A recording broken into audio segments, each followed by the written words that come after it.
And just like that, I am now 27 years old and April has come to an end, which is crazy, but it is officially time to talk about my April favorites. April was a very eventful month for me. I did a lot of traveling. I celebrated my birthday in New York. I had a lot of great experiences, some of which made it into the favorites, of course. If you've watched my favorite videos before, you know the drill by now. We're talking about things, experiences, media, just anything and everything that made April a better month for me, anything and everything that brought me joy in April. So let's get started because boy, do I have some recommendations for you. Let's get started with some beauty things because I know this is what you guys are here for the most. Starting with the Moonbow Reset Soothing Cleanser, Wild Chrysanthemum plus Centella. This is a new brand for me. This is a new product for me. They reached out to me and asked if I wanted to try their cleanser, and I definitely did. There was no obligation to post, no nothing, but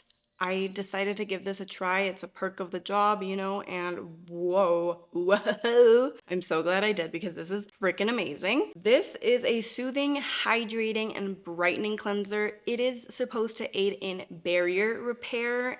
At least that's what it claims, and I think it's a true claim. Think of the prequel Glenser. It is a little bit along those lines. It is a little bit more balmy, not super balmy or oily, just slightly balmier than prequel. After you rinse it off, it leaves your skin feeling moisturized. Your skin doesn't feel taut or tight or stripped. It feels very soft and plush, and I am all for it. This is a perfect like everyday cleanser, especially after traveling for most of the month. My skin was yelling for help. Like it was not doing okay. It was breaking out. I was sensitive. I had a few like red splotches here and there, and this has really helped my skin balance itself out. I also started using retinol a little bit more aggressively now that I'm 27, so I definitely need something that keeps my barrier supported and strengthened. Is that a word? I don't know, but I really love this. I've not tried anything else from the brand, but I really enjoy their philosophy. I think if I got it right, they base their products on Chinese medicine, or they use Chinese medicine practices to formulate their products, which is really cool. I think it's very innovative whilst, you know, being rooted in tradition. So I think that's very cool. But most importantly,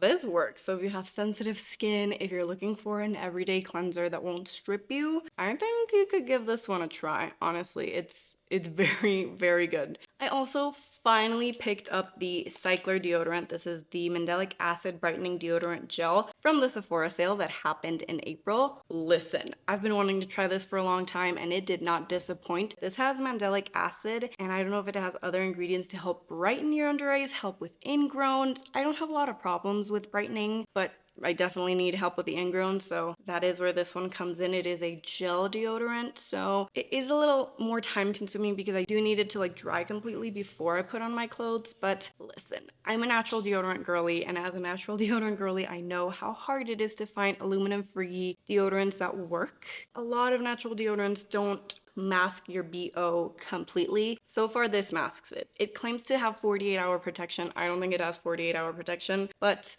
it has enough protection for my everyday life, which is what I need. I got the scent Sacred Santal because I also have the Sacred Santal moisturizer, and it smells really good. I'm just very into what Cycler is doing at the moment, and this is a hit too. If you're someone who likes natural deodorants or you're just looking for something brightening, I would say go for this one by Cycler. It's really good. It's not super expensive. I need to try more.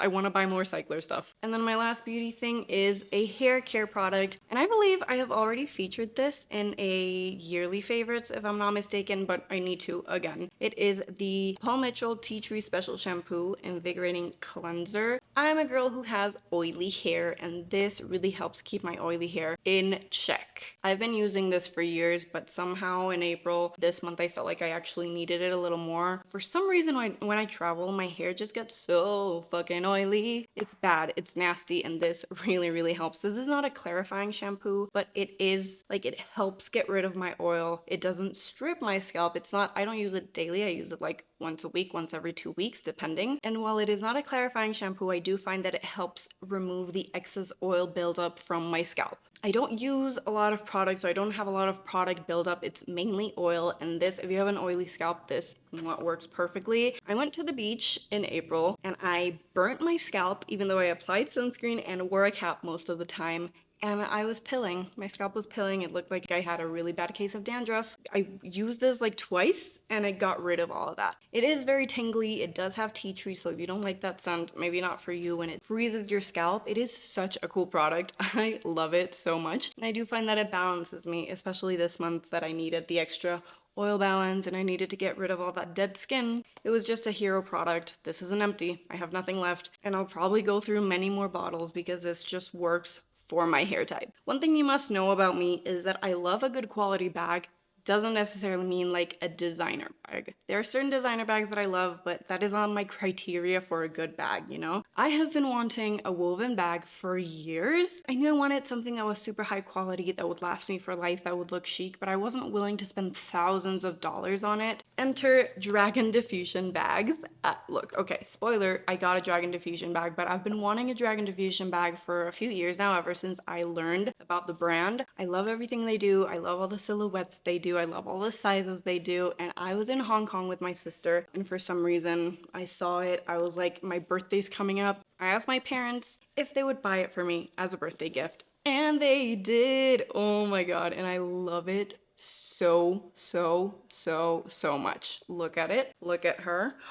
So chic, so cool. Elevates any outfit immediately. I bought it for under $500 US, and I definitely think it is worth the price. Good quality, it's sturdy. It's also like not just your regular woven bag that's like a basket. This has structure to it, you know. It is so cool. I don't know the actual style of it. I will leave that linked down below, but it is small enough that I don't feel like I'm wearing like a huge bag, but it also fits everything I need. My glasses, my wallet, my phone, my keys. It's just my perfect like everyday bag, and from the moment that I got it, I wore it every single day.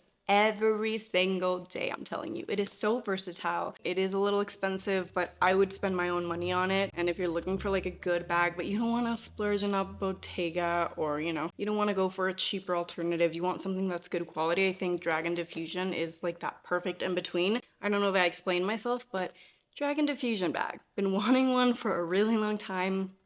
Finally was blessed enough to get one, and now I will not stop using it. I also have one miscellaneous favorite. It is a travel favorite because did I mention I traveled a lot this past month? Although I wish I could be, I am not yet a girl that can afford the most comfortable seat on a plane. So I find ways to make economy seats more comfortable. Now, I bought a feet hammock, foot hammock, whatever. I'm gonna insert a picture because this is dirty. I need to wash it, so I don't want to unfold it for you guys because this definitely touches dirty plain things and it needs to be washed. Anyways, I bought a foot hammock, feet hammock, hammock. What is English? This goes on the seat in front of you. It goes where you have your tray table. You open your tray table, you place this, it has like a little clip, and then it is literally a hammock for your feet so that your feet don't have to be on the ground the whole flight. You can accommodate yourself however you want, like get comfortable in there. It is life-changing. It makes all the difference in the world, especially for long haul flights. I used it on my flight to Singapore, 17 hours and back. I used it on my flight to Hong Kong. It is so good. It really makes a difference. You can rest your feet and your legs. It is very affordable. It's also quite small, so it fits in your backpack, in your carry-on bag, whatever you use for travel. It's very compact, and to my knowledge, it isn't uncomfortable for the person in front of you. I've never gotten any complaints. It is literally the greatest, and I plan on using it forever on long haul flights because it makes all the difference if you're in economy. I also have a book favorite this month, which is insane because I feel like I haven't had a book favorite in a really long time. I'm just pulling it up here. This is one of my only 5-star reads this year so far. I think I've read like 20 something books, but this is one of the only ones that has achieved 5-star status, No Matter What by Cara Bastone. What a good one. This month I was in a little bit of a slump. I was traveling a lot, but I wasn't reading a lot. I was like super busy with life that I wasn't engaged with the books, which breaks my heart a little bit. So I was in a bit of a slump until this book came around. I love reading cringier like romance books that are predictable, like those feed the soul. It's like watching a movie, you know, in book form. I love those. I love reading them, but sometimes they get repetitive and they can get a little bit boring. And when this book came around, it was like a breath of fresh air. It was what I needed in the moment to get out of my reading slump, and I devoured it in like 2 days. It is also a romance book, I must say that, but it is I had heard a little bit about it before. I didn't know exactly what to expect. The plot is basically about a marriage that is in shambles after a fatal accident and how the main characters kind of find the way to each other again. I don't want to give a lot away because I think you should be surprised, or at least a little surprised when you read it, but it is so good. It is such a real book. It's like a realistic setting, real characters with quirks, flaws, the inner workings of their mind, how they learn to communicate with each other to flourish. Just such a human book in the best way. You know, sometimes you read something and it's like, these are real people, but this is definitely fiction. Like, this is like a fantasy. This is very real. And you're like, I could see this happening in front of me. It was perfectly detailed. It was set in New York, which I love New York. It was so, so good. And they're also like not teenagers. I love Kara's writing style. It's my first book by her. I think I'm gonna read more because I think she's a genius. One of my only 5 stars of the year, a great romance book that gave me hope and warmed my heart. And if you're looking for that vibe, I definitely recommend you read this. It's so good and it's not hard to read and it's not super long. Like, it's the perfect weekend book. Like, just weekend chilling in your house. It's raining outside and you're reading. Oh, yes, that is what this book is giving. Now for my last 2 favorites, bear with me. They are not conventional favorites, they're more experiences, but you know how we do it here. We like to talk about everything that made the month better, not just products. My next favorite is LA. I'm an East Coast girly. I've been going to New York every single year for the better part of my life. And to me, it's always been New York over LA, East Coast over West Coast, like no question about it.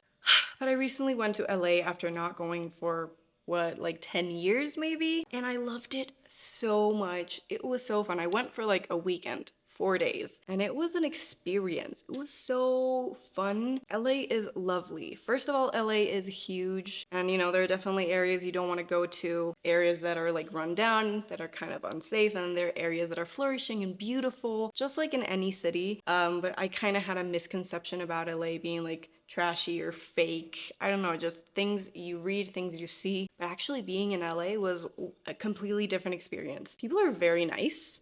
Coming from New York, people are very blunt, rude. They can also be good people, but it's a different vibe. People in LA are very nice. They're very friendly. Matcha is superior in LA. The food is great. They have so much. They have beautiful spaces. You get the beach, you also get the city. I don't know if it's me who's changed and I'm like, I don't want the hustle and bustle. Like, I still love New York, obviously, but I just felt a sense of peace in LA that I haven't felt anywhere else in a while. So maybe it's just me and I'm just growing older. But I really, really loved LA this time around. I want to go back and explore more. And if you're looking just for a good, maybe like 4-day getaway, I think LA is a great place. I don't know if I'm accurately depicting it, but as someone who has visited a few times in her life, I do think it is such a cool place. Such a cool place. There's a lot of history. I think it's great. I love LA now. I'm an LA convert. I am going to go more. And if you haven't been, I definitely recommend it. Don't listen to everything that people say online. Just go and have your own experience. I think you're gonna love it. Last but not least, possibly the most important favorite of April, bieberchella. As a certified believer since 2011, I must mention bieberchella as my April favorite because it brought me immense joy. Immense joy seeing Justin back on stage, having fun, smiling. If you're not a believer, you're probably not gonna understand this feeling, but for me, it was everything. Now, weekend 1, I was in New York. bieberchella was at 2 a.m. I watched it the next day because I'm 27 now, I cannot be awake at 2 a.m. But weekend 2, I was actually in LA. I was like wanting to die because I wasn't at Coachella, but I would have actually died at Coachella because I'm not a desert girl. I would not have survived that, but we stayed up with my sister in our room and we just spent like an hour and a half watching Justin perform, singing alongside him, sobbing. Even though I wasn't physically there, I still had the best time. I felt bonded with my sister. I also felt like a sense of community within the believer community that I hadn't felt in a long time. I reconnected with friends who I hadn't talked to in a long time simply because Justin was performing. It was just wow. peak girlhood right there. By now, y'all probably saw it, even if you're not fans of Justin Bieber. Like, it was on Instagram, it was on YouTube, it was everywhere. He made headlines. He is the king of everything. I love him. Nothing has made me feel more like my 13-year-old self than bieberchella did in April, and it was such a favorite. I am still so happy about it, and you best believe I have exclusively been listening to JB, and I'm just the happiest about it. I'm so joyful. Thank you, Justin. And I now need a swag tour. I need the swag tour, and I need to be there. So, keeping with the theme from last month, I think I still want to do like my number one favorite to put things into perspective. And my number one favorite of this month was, drumroll please, my Dragon Diffusion bag. Yes. I reached for it every day that I wore a bag. And if that doesn't say favorite, then I don't know what does. It's just functional, fashionable. It makes me feel seen. It makes me feel chic. It's just everything that I could want, and I've been wanting this for a really long time. So finally owning one and it exceeding my expectations. Favorite, number one. And that wraps up my month in favorites. This is everything that brought me joy in April, and boy, was it a good month. And now that I've shared mine, time for you to share yours. What brought you joy in April? Arguably the best month out of the year, according to me. What brought you joy in April? Let me know in the comments. Let's chat about it. But for now, I say goodbye. Thank you so much for hanging out with me. I hope you had a blast. I definitely did. And I hope I get to see you right here for my next video. Bye, bestie. Mwah.